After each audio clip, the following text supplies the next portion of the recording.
Welcome back to West Texas View. We have been talking with Becky, Cagle, and Annabelle Gardaphe about the services, the funding, and so on of the Samaritan Counseling Center. This is a wonderful resource in our community, a great asset, and all of us need or know someone who needs counseling. And I want us to talk about coping with loss and grief. I remember in my own case, my husband died at the age of 50, and our daughter was in college, but it still was a traumatic thing, Absolutely. Even though she was grown. Oh no. The challenge for most people is any loss provokes grief. But if the worst thing that's ever happened is your dog died, when you lose a parent, when there's a traumatic situation in your family or to a close friend, this can cause some traumatic grief. You need help getting through it. Being widowed, divorce is a loss. For our combat veterans, the loss is great, for their view of what the world is now is changed. For the families of the military, we have loss and grief.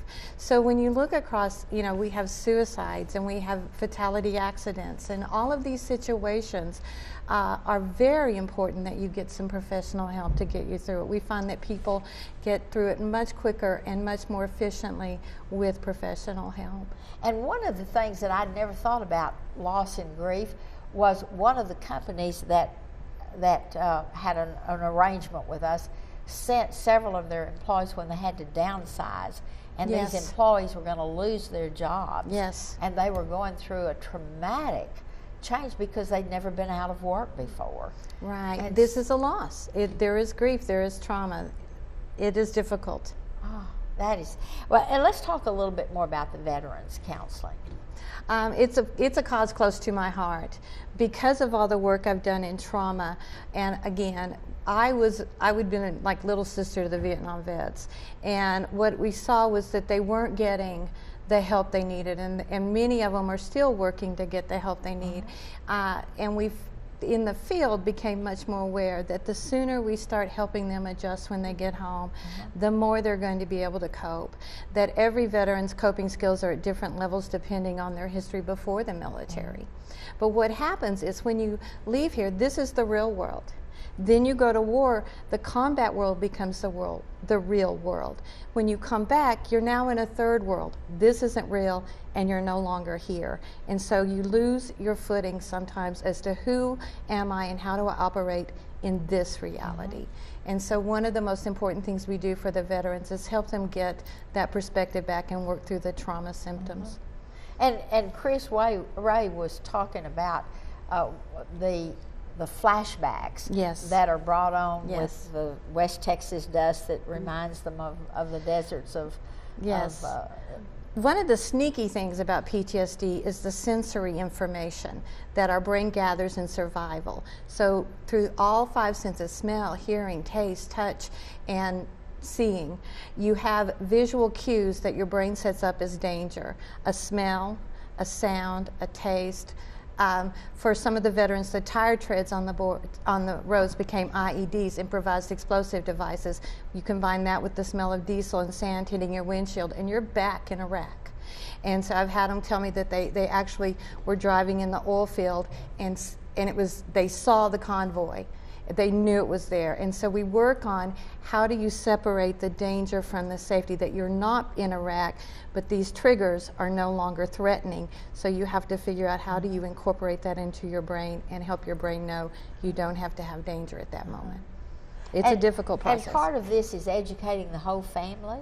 Yes, the family suffers just as much. When he comes back, she no longer knows him. The kids, it's not the same daddy. He doesn't know how to be calm in the house because he's still hyper vigilant.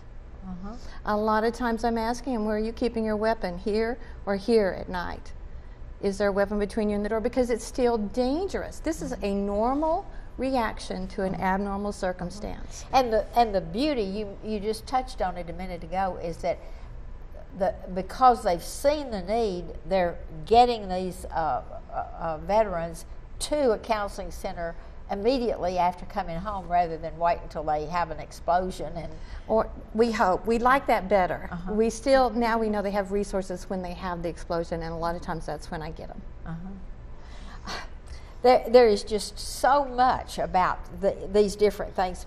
Parenting and step parenting, bringing blended families together. We're terrible at blending families. We need to get better at that. We don't do enough training on just how difficult that is.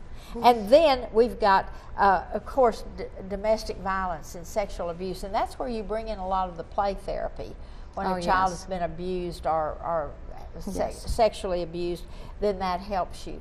And then we have said that we don't do a lot of things with alcohol and drug dependency, but sometimes with the families you do that. And that's where I've done a lot of work with the families on codependency. That what is your role? So many times what happens in a codependent family, we're enabling. Yes, that they try to fix. And one of the hardest things is to teach them you can't fix them. We're going to have to finish this program, and we'll be back next Sunday with another program. See you then.